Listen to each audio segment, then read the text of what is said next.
Hello students, good morning all of you. तो हम लोग अपना इलेक्ट्रोकेमिस्ट्री चैप्टर को कंटिन्यू करते हैं। लास्ट क्लास के अंदर इसके अंदर हम लोगों ने क्या पढ़ा था कि जो हम लोग पोटेंशियल निकाल रहे थे, जो मानक विभव निकाल रहे थे, ठीक है, वो निकाल रहे थे। या फिर आप लोग बोल सकते हो ईएमएफ, सेल विभव, पोटेंशियल, जो भी आपको नाम अच्छा लगे वो आप बोल सकते हो। ठीक है, तो ईएमएफ कैलकुलेट कर रहे थे हम लोगों ने। ईएमएफ स्टैंडर्ड कंडीशन के अंदर, यानी कि जो मानक अवस्था होती है उसके अंदर हम लोगों ने ईएमएफ जो कैलकुलेट किया भी था। ठीक है, स्टैंडर्ड कंडीशन में ईएमएफ निकालना बहुत आसान होता है। इसके लिए हम लोगों ने बताया था कि या तो हम लोग शी का प्रयोग कर सकते हैं। शी का प्रयोग शी में एक दो कमी रहने के बाद, उसके बाद हमने जो कैलोमल इलेक्ट्रोड था दूसरा, जिसको मानक वेस्टर्न सेल भी बोला था, उससे भी हम लोग क्या निकाल सकते हैं, उसका ईएमएफ निकाल सकते हैं, जिसको परिपथ में जोड़ के यस उसकी लंबाई के समानुपाती, ये हम लोगों ने लास्ट वीडियो के अंदर कर लिया था। ठीक है, उसके बाद हम लोगों ने गिब्स ऊर्जा और जो अपना ईएमएफ होता है उनके बीच में रिलेशन निकाला। तो गिब्स ऊर्जा और ईएमएफ के अंदर रिलेशन क्या निकला था, del G equals to minus का NFE, यही निकला था। ठीक है, अब स्टैंडर्ड कंडीशन के अंदर हम लोगों ने ईएमएफ निकाल लिया। स्टैंडर्ड कंडीशन कब होगी, जब हमारा टेम्परेचर 298 केल्विन होगा, अगर हमारा प्रेशर 1 बार होगा और कंसंट्रेशन 1 m होगा।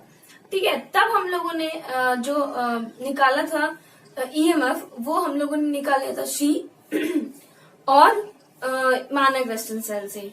अब अगर हम बात करें नॉन स्टैंडर्ड कंडीशन के अंदर, यानी कि जब टेम्परेचर 298 नहीं हो, तब उस कंडीशन के अंदर हम लोग को किस प्रकार से नैनसर्ट समीकरण कर सकते हैं, किस प्रकार से हम लोग ईएमएफ निकाल सकते हैं, उसके लिए हम लोग क्या निकालते हैं, नैनसर्ट समीकरण का उपयोग करते हैं। नैनसर्ट समीकरण जो होती है, वैसे इसको देखो, नैनसर्ट समीकरण भी होता है और नॉस्ट इक्वेशन भी होता है। तो नॉस्ट इक्वेशन जो यूज होती है वो नॉन स्टैंडर्ड के लिए होती है। ठीक है, अब देखिए आपको जो कल लास्ट वीडियो के अंदर आपको 2-4 चीजें पहले थोड़ी सी रिवाइज कर लो, आज के वीडियो में काम में आएंगी। कि हम लोगों ने जो डेल जी की वैल्यू पढ़ी थी वो क्या पढ़ी थी, माइनस का NFE, ये आए थे डेल जी और जो आपका ईएमएफ होता है विद्युत वाहक बल, उसमें संबंध।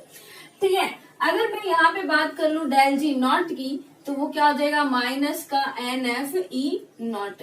ये नॉट कब लगा रही हूं मैं, ये नॉट मैं लगा रही हूँ किसके लिए, जब हम लोग की स्टैंडर्ड कंडीशन है। स्टैंडर्ड कंडीशन में टेम्परेचर 298 केल्विन, अगर मान लो हम बात करें प्रेशर की तो वो 1 बार। तो ये कब, ये वाला कब आएगा, टेम्परेचर 298 केल्विन है ना, प्रेशर होगा वो 1 बार और कंसंट्रेशन होगा वो 1 m, ये होगा। ठीक है, अब देखिए ये जो डेल जी होता है ये क्या होता है, ये तो गिब्स ऊर्जा होगी, ये आपकी क्या है, गिब्स ऊर्जा है ना। और जो अगर इसके आगे नॉट लग गया तो नॉट के लिए मैंने क्या बता रखा है, मानक शब्द यूज में आ जाता है, स्टैंडर्ड वर्ड यूज में आ जाता है। तो ये क्या हो जाएगी, मानक गिब्स ऊर्जा।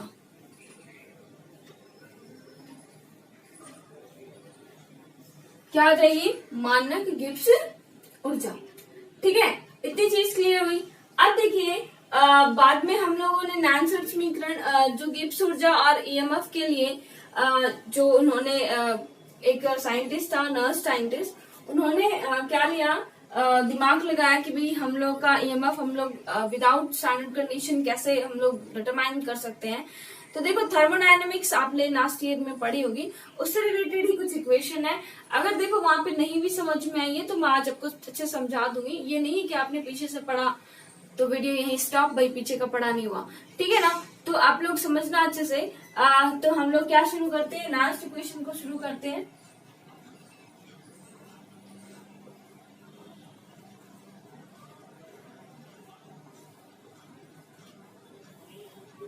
ठीक है, ये जो नैनसर्ट समीकरण थी, नर्स द्वारा दी गई थी, जिसमें उसने गिब्स ऊर्जा और जो ईएमएफ होता है हमारा, उसके बीच में रिलेशन दिया था और एक समीकरण व्युत्पत्ति की थी। ठीक है, तो देखो सबसे पहले इसने जो समीकरण दी थी वो ये दी थी, del G equals to del G naught plus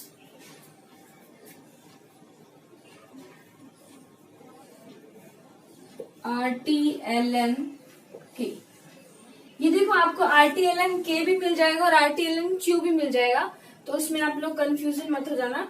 RTLN-K एक कॉफिशिएंट है जिसको हम लोग बोलते हैं साम्यावस्था स्थिरांक। ठीक है, ये उन्होंने समीकरण दे दी। ठीक है, ये उन्होंने समीकरण दी कि डेल जी बराबर होता है मानक जो आपकी गिब्स ऊर्जा है और RTLN-K। ठीक है, ये उन्होंने दे दिया। अब देखिए R यहाँ पर क्या होता है, R होता है हमारा गैस नियतांक। R जो हमारा होता है वो क्या होता है, गैस नियतांक। इसकी वैल्यू होती है 8.314, ये वाली वैल्यू होती है मोल पर लीटर केल्विन से।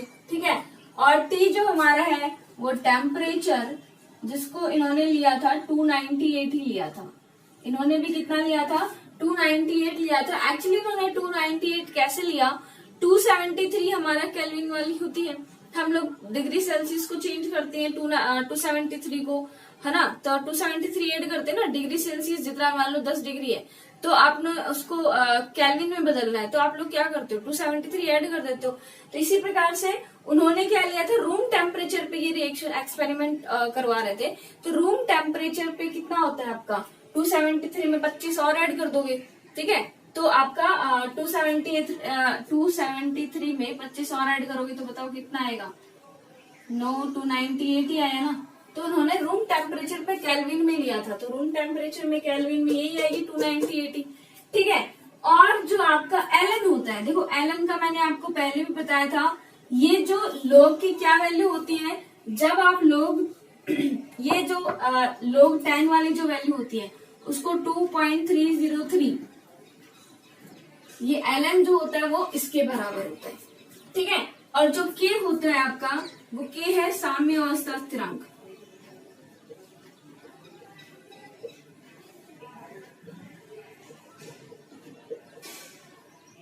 इक्विलिब्रियम चैप्टर के अंदर ये बहुत ही अच्छी तरीके से समझाया गया है साम्य अवस्था स्थिरांक।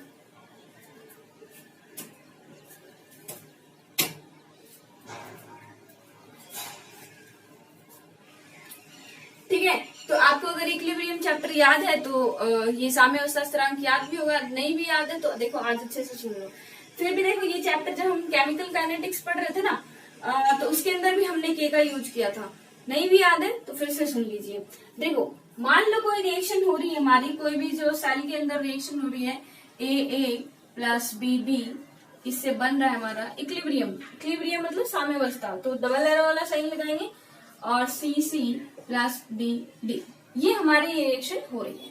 तो इसके लिए साम्यावस्था स्थिरांक जो होता है वो क्या आएगा बताना जरा। साम्यावस्था स्थिरांक इसके लिए ये आएगा कि जो A है आपका, ये क्या है, स्टोइकियोमेट्रिक कोएफिशिएंट। तो हम लोग क्या बोलते हैं, उत्पादों की सांद्रता, देखो केमिकल काइनेटिक्स में मैंने आपको बता रखा है, उत्पादों की सक्रिय सांद्रता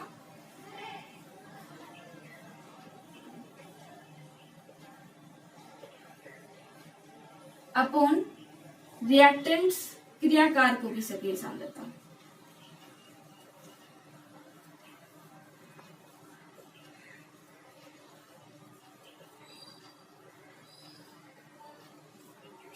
ठीक है, अब देखिए प्रोडक्ट की जो कंसंट्रेशन है, प्रोडक्ट हमारे क्या है C और D।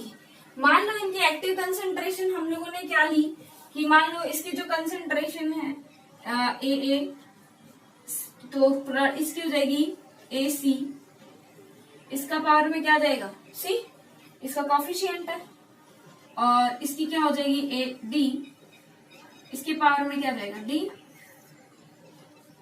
और इसकी हो जाएगी एक्टिव। ये एक्टिविटी को दिखाता है, ए यहाँ पर किसको दिखाता है, सक्रियता को, ए दिखाता है एक्टिविटी को। ठीक है, हम लोग सक्रिय सांद्रता ले रहे हैं। अब ए रिएक्टेंट्स क्या है, ए पावर में जाएगा ए, फिर बी और पावर में जाएगा बी। तो आप लोग यहाँ पे थोड़ा सा इस टाइप से ध्यान रखना कि जो आपका ए और AB, AC और SB, ये सब क्या है, रिएक्टेंट्स और प्रोडक्ट्स की सक्रिय सांद्रता, एक्टिव कंसंट्रेशन है।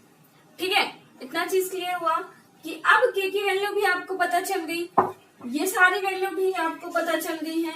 K की वैल्यू अपनी ये आएगी। ठीक है, मान लो इसको इक्वेशन फर्स्ट आपने दे दी। इस चीज को इक्वेशन फर्स्ट दे दो, इसको आपने सेकेंड दे दिया। ठीक है, अब ये हो गया। अब देखिए हम लोग इक्वेशन फर्स्ट पे चलते हैं वापस से। हम लोगों ने इक्वेशन फर्स्ट में सब कुछ निकाल लिया है।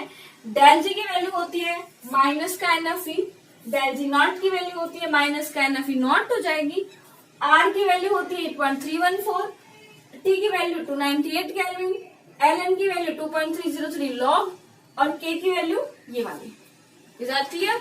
सब कुछ आ गया हमारे पास में, वैल्यू पुट अप करते हैं। ठीक है, तो हम लोग इस इक्वेशन के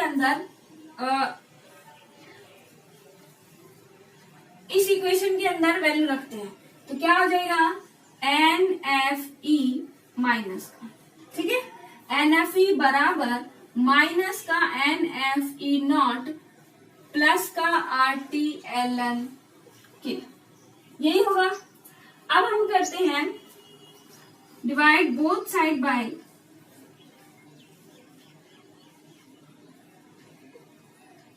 एन एफ। हम लोग एन एफ से डिवाइड कर देते हैं दोनों साइड। तो देखो इसको आप एन एफ से डिवाइड करोगे, इसको आप एन एफ से डिवाइड करोगे और इसको आप एन एफ से डिवाइड करोगे। अब देखो इसको डिवाइड करोगे तो एन एफ से एन एफ कट जाएगा, ई बचेगा, इधर क्या हो जाएगा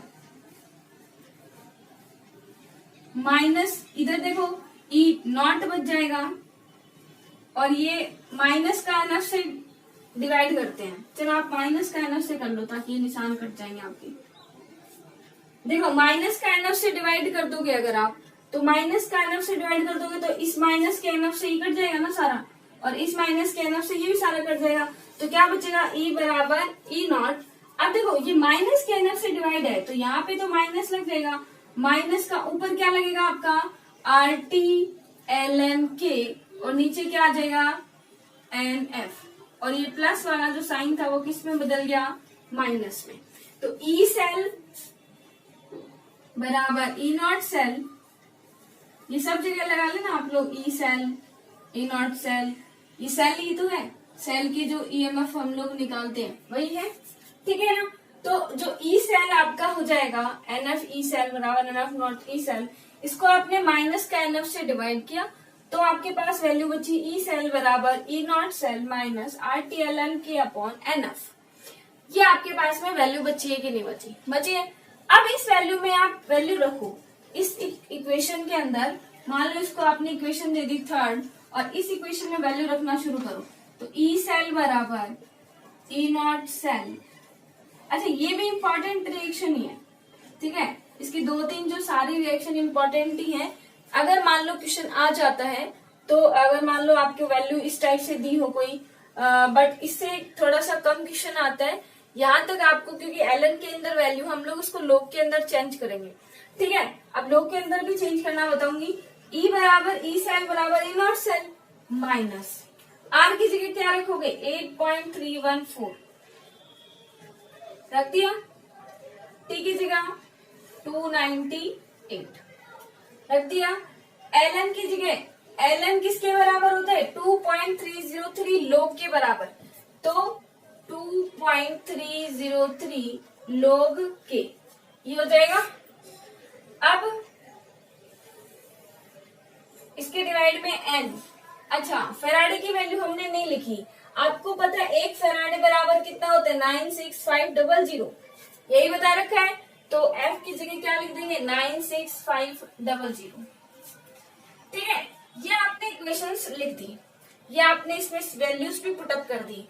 अब आप जब इसको 8.314 को 298 को 2.303 को और 96500 को, यानी कि जो ये वैल्यू है इन वैल्यूज को जब पुट करते हो तो वैल्यू हमारी एक समीकरण जो आती है, नई समीकरण आती है, वो मैं आपको थोड़ा सा इधर लिख देती हूँ।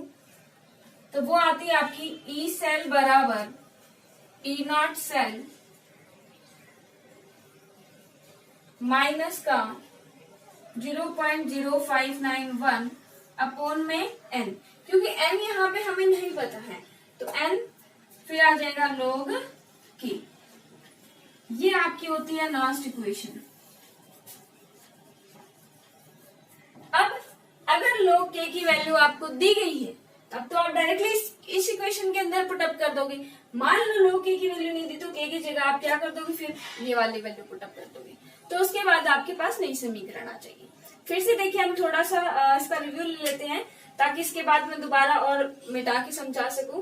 तो आप देखिए इसके अंदर हम लोगों ने डेल जी की वैल्यू कल निकाली थी, डेल जी नॉट की वैल्यू में ई नॉट आ जाएगा, ये इस कंडीशन पे होते हैं, फैराडे की वैल्यू ये होती है।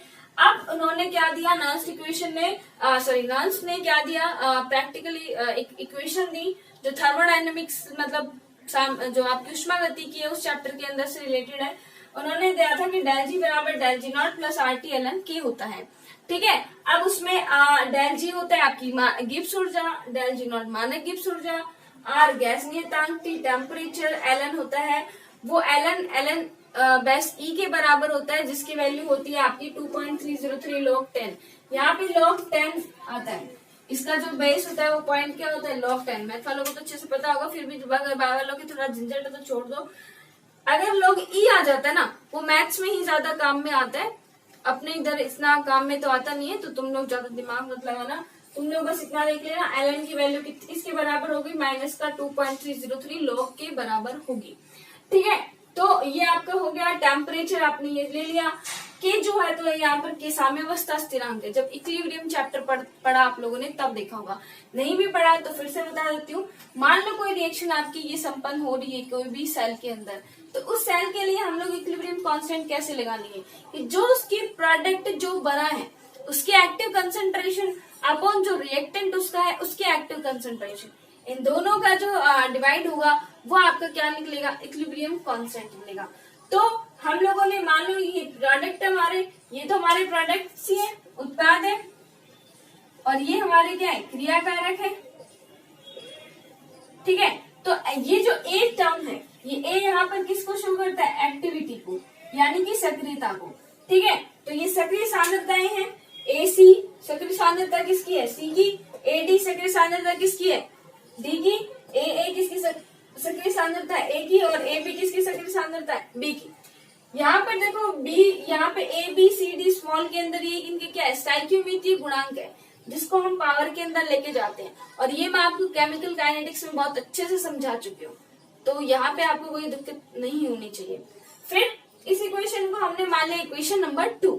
अब देखो उन्होंने क्या लिया, हम लोग अपनी इक्वेशन पे आ जाते हैं, इसके अंदर से हमने सारी वैल्यू निकाल ली है, अब इसके अंदर वैल्यू रखना पुटअप करते हैं। अब इसमें वैल्यू रखते हैं तो डेल जी की वैल्यू मान रखते हैं माइनस का N F E, del G naught की माइनस का N F E naught cell, और plus R T L N की।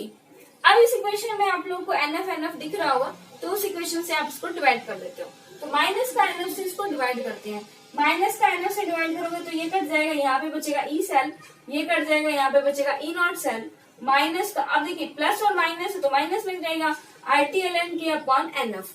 ये आपकी इक्वेशन नंबर आ गई 3। अब इसमें जो भी हमारे पास वैल्यू नोन है, जो वैल्यू हमें पता है वो वैल्यू हम लोग पुट कर देते हैं। आर की वैल्यू पता है, टी की वैल्यू पता है, एल एन की वैल्यू आपको पता है, फैराडे की वैल्यू आपको पता है। तो ये सारी वैल्यू जब आप पुटअप करते हो तो आपके पास लास्ट इक्वेशन आती है ये, ई सेल बराबर ई नॉट सेल माइनस का 0.0591 अपॉन एन लॉग के, ये वैल्यू आती है। अब तक भी देखिए हमने के की वैल्यू पुटअप नहीं की है, तो के की वैल्यू पुट करते हैं।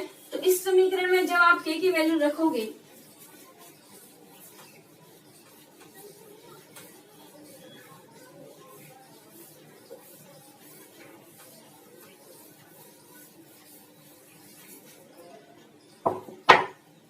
तो हमारे पास समीकरण है ई सेल बराबर ई नॉट सेल माइनस का 0.0591 अपॉन में एन, ठीक है।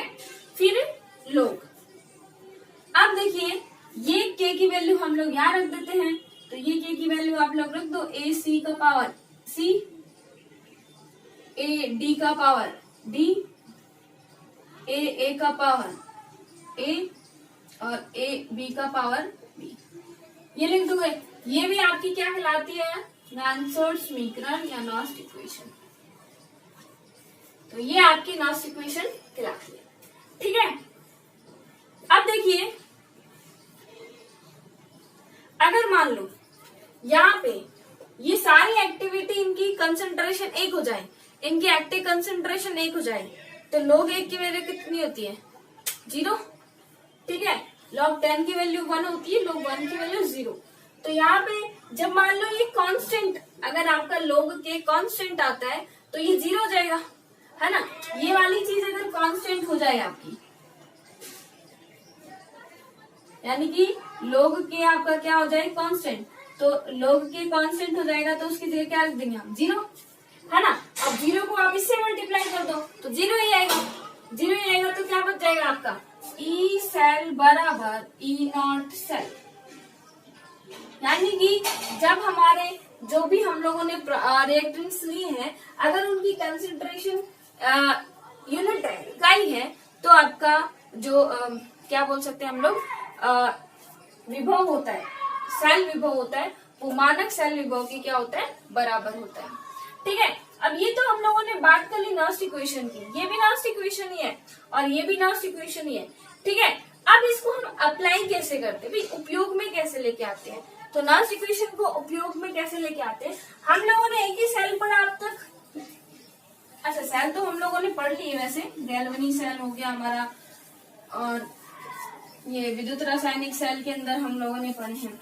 हम लोगों ने जो गैल्वेनिक सेल पढ़ा उसके अंदर क्या पढ़ा हम लोगों ने, गैल्वेनिक सेल के अंदर रिप्रेजेंटेशन याद हो गया होगा, zinc solid Zn2+ aqueous double salt,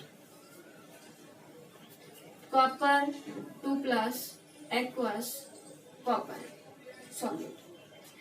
ये आपका जिंक, जो आपका जिंक और गैल्वेनिक सेल का रिप्रेजेंटेशन है, जिसमें हमने जिंक और कॉपर को इलेक्ट्रोड लिया था।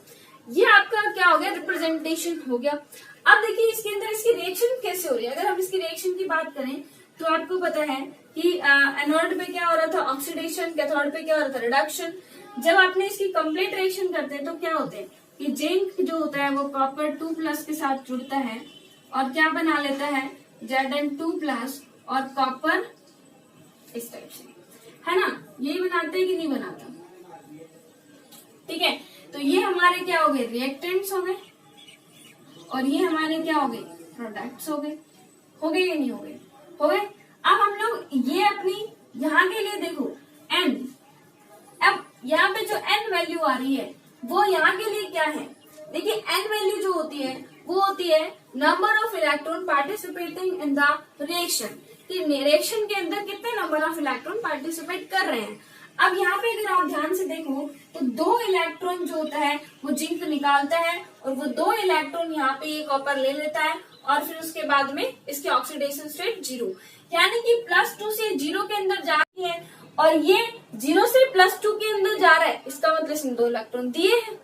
ठीक है, तो यहाँ पे n की वैल्यू कितनी आ जाएगी 2, यहाँ पे n की वैल्यू कितनी आ जाएगी 2। यहाँ पर इस रिएक्शन के अंदर कितने इलेक्ट्रॉन्स काम में आ रहे हैं 2।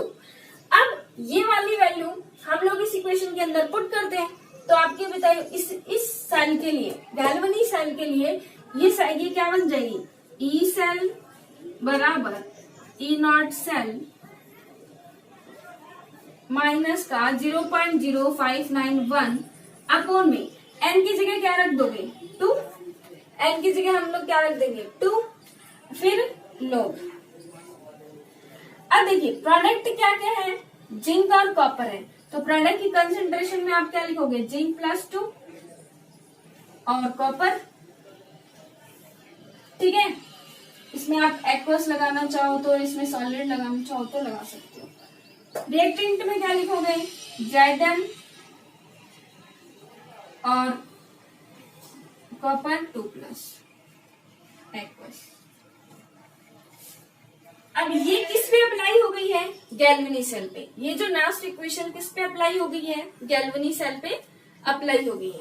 अब देखिए जब सॉलिड और लिक्विड और गैसियस प्योर फॉर्म होती है, यानी कि प्योर में ये सॉलिड है ना, कॉपर सॉलिड है, जिंक भी सॉलिड है, और प्योरली अगर कोई लिक्विड हो और प्योरली अगर कोई गैसियस सब्सटेंसेस हो तो इनकी जो एक्टिव कंसेंट्रेशन होती है वो क्या होती है 1। ठीक है, तो यहाँ पे जो हो जाएगा कि ठोस पदार्थ के लिए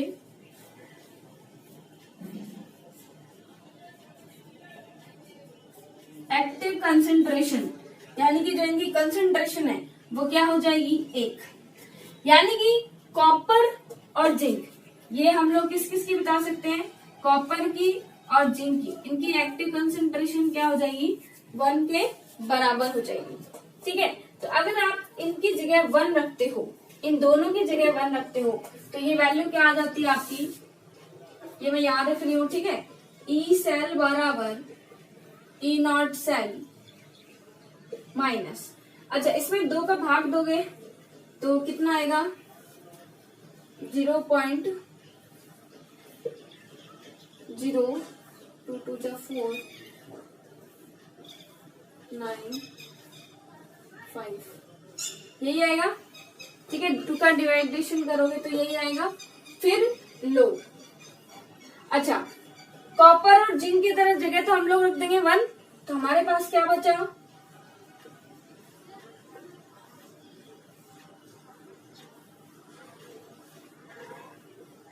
आयन की कंसंट्रेशन। और ये मान लो इस पे बहुत ही ज्यादा क्वेश्चन पूछे जाते हैं। अब ये इक्वेशन किसके लिए है, गैल्वेनी सेल के लिए। मान लो आपको स्पेशली ऐसे ही पूछा हो कि गैल्वेनी सेल के लिए नेक्स्ट इक्वेशन डिराइव कीजिए, तो आपको क्या करना है, ये वाली इक्वेशन को डिराइव करना है। ठीक है, गैल्वेनी सेल के लिए अगर पूछा है तो गैल्वेनी सेल आपकी ये है। अगर मान लो कोई सेल आपको बना के दे दिया जाए इस प्रकार से, तो आप उसका कर दोगे, ये देख लोगे किसका ऑक्सीडेशन हो रहा है, किसका रिडक्शन हो रहा है, रिएक्शन कंप्लीट कर दोगे उसकी, फिर आप उसका बना के बताया होगे। ठीक है, और इस पे ये मान लो आपको आयंस की कंसंट्रेशन दे देते हैं, 0.01 है, 10 m 1 m 1 m का है, 2 m का है, जो भी देंगे आपको कंसंट्रेशन दे देंगे। और उसके बाद पूछा जाएगा कि इसका ई सेल कितना आएगा, ये वैल्यू आपको दी हुई मिलेगी और ये आपको पूछी हुई मिले, ये दोनों आपको वैल्यू दी हुई मिलेगी। और इस पर बहुत ज्यादा न्यूमेरिकल्स है। ठीक है ना, तो यहाँ तक जितने भी न्यूमेरिकल्स मिलते हैं कल मैं आपको डिस्कस कराऊंगी। इतने चैप्टर ही मान लो आपका 75% चैप्टर आपका कंप्लीट हो चुका है। ठीक है, यहाँ तक आपका ऑलमोस्ट चैप्टर में आ गए। आप थ्योरी बची है, थ्योरेटिकल पोर्शन बचा है, समझाने लायक कुछ वो है नहीं, बस बैटरीज के बारे में। उसमें आपको 2 ही चीजें बता रही हूँ, बैटरी या सेल के बारे में 2 ही चीजें आपको पूछते हैं, या तो उसका डायग्राम, और मोस्टली डायग्राम भी ना पूछे तो वो ये पूछते हैं कि सेल पर होने वाली रिएक्शंस। तो आपको जो कैथोड एनोड और जो उसकी कंप्लीट सेल, कोई भी सेल बैटरी हो, कोई भी सेल हो, आपको बस सेल रिएक्शंस याद रखनी है अच्छे से। सेल रिएक्शंस याद है, बैटरी का डायग्राम इतना मैटर नहीं करता है, वो तो आप फिर भी बना देते हो, लेकिन डायग्राम अच्छे से देख लेना और उस पे सेल रिएक्शंस अच्छे से देख लेना, वही चीजें ज्यादा पूछी जाती हैं अगर इतने तक अब तक पूछी गई हैं तो। उसके अलावा उसमें और मात्रा कहीं मारना ही नहीं है। ठीक है, बस आपको ध्यान क्या रखना है, अब तक जो चैप्टर हुआ है उसमें जितने भी न्यूमेरिकल्स हैं कल मैं उस पर डिस्कस करूंगी। ठीक है, कल हम लोग वो करेंगे, उसके बाद बैटरी शुरू करेंगे। ठीक है, तो अब तक का जितना भी हो गया नॉन्स्ट इक्वेशन का एप्लीकेशन, इससे बहुत ही न्यूमेरिकल पूछा जाता है। अच्छा, न्यूमेरिकल पोर्शन यहाँ तक ही आता है, आगे कोई टॉपिक नहीं है जिससे हमारा न्यूमेरिकल पूछा जाएगा, तो इसलिए हम वहां पे कुछ जाते नहीं है। यहाँ तक का हम लोगों ने टॉपिक किया है, इस यहाँ तक ही आपके न्यूमेरिकल पूछे जाते हैं, यहाँ तक ही आपके फॉर्मूले डेवलप हुए हैं। ठीक है, आगे थ्योरी है, cell primary cell, secondary cell, कौन से हम लोग चार्ज करके वापस यूज ले सकते हैं, कौन से हम चार्ज करके वापस यूज नहीं ले सकते हैं।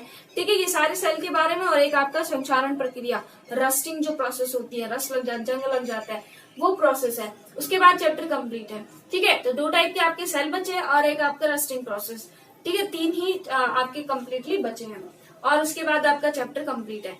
तो ये वाला जो अपना है, ठीक है, यहाँ तक का चैप्टर के अंदर, इसके अंदर न्यूमेरिकल्स जितने भी आते हैं वो सारे, मतलब इसके अंदर ये मान लो 4 या मैक्सिमम 5 ही फॉर्मूले अपने ऐसे बनते हैं जिससे न्यूमेरिकल पूछे जाएंगे, और वो 5 फॉर्मूले मैं आपको कल लिखवाऊंगी। तो प्लीज कीप, मतलब एकदम अच्छे से देखना है आपको, बिल्कुल एकदम से आज तक जितना भी पढ़ो तो वो पीछे की एक बार सारा रिवाइज कर लेना, ताकि कल की क्लास में बैठने से पहले, नेक्स्ट क्लास में बैठने से पहले तुम लोग ये समझ जाओ कि न्यूमेरिकल्स अपनों को कौन से फॉर्मूले यूज करने हैं। क्योंकि मैं सीधे फॉर्मूले अगर बता दूंगी तो पीछे की वीडियो में बताए हुए मिलेंगे, तो आप थोड़ा सा वीडियो इसको मतलब चैप्टर को थोड़ा सा पढ़ लेना, जहाँ पे मैंने आपको बताया कि यहाँ से न्यूमेरिकल्स बनते हैं, तो वो थोड़े फॉर्मूले अच्छे से याद कर लेना, ताकि आज की वीडियो के नेक्स्ट वीडियो के अंदर वो काम में आए, हम फॉर्मूला कैसे न्यूमेरिकल्स कैसे करेंगे। ठीक है, तो नेक्स्ट वीडियो न्यूमेरिकल्स होने वाले हैं और अच्छे से देख लेना, क्योंकि इस चैप्टर के अंदर फिक्स न्यूमेरिकल आते हैं। इस चैप्टर में कोई चांस नहीं कि न्यूमेरिकल नहीं छोड़ता, एक यही चैप्टर जिसके अंदर फिक्स न्यूमेरिकल आएंगे ही आएंगे। आइदर 4 नंबर के भी पूछ ले जाते हैं, बट 4 नंबर के नहीं पूछते हैं, 2 या 3 के ही मैक्सिमम पूछते हैं। एक थ्योरी आएगी। ठीक है, तो थोड़ा सा अच्छे से पढ़ा करो, और वीडियो से ही आपको पढ़ना है। बार बार में ये चीजें नहीं बतानी पड़े कि भाई कंटिन्यू क्लासेस का भी कोई वो नहीं है। तो आप लोग वीडियो को अच्छे से देख के उनसे अच्छे से पढ़ा करो। सीरियस खुद होना पड़ेगा। ये नहीं है कि भाई हम लोग डांट लगाएंगे आपको, हम लोग कुछ नहीं कर सकते। हम लोग बस पढ़ा सकते हैं, आपको अच्छे से अच्छे नोट्स प्रोवाइड कर सकते हैं, अच्छे से वीडियो बना के दे सकते हैं। उसके बाद आप कितना ईमानदारी से पढ़ते हो वो आप पे डिपेंड करता है, ना कि हमारे पढ़ाई पे।